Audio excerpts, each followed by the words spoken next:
lo lắng liêm rơi lệ liêm chân chân liêm mai liêm rơi liêm lời liêm liêm là bông gió lây say mà nâng sông khá chân liêm ra ra rung mà ôi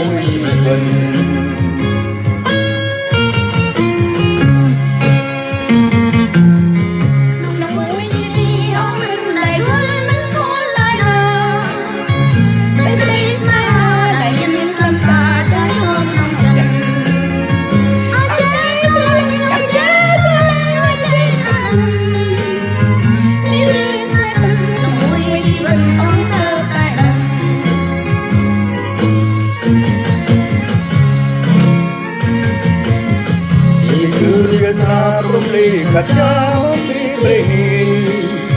mình ai ni gì tham yên ni say ban chuông pro lưng bom gió lấy say cần đây rung bừng chuông pro lưng lại điểm rung bừng ôi chỉ gần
mình linh gặp cha một bí bể nghi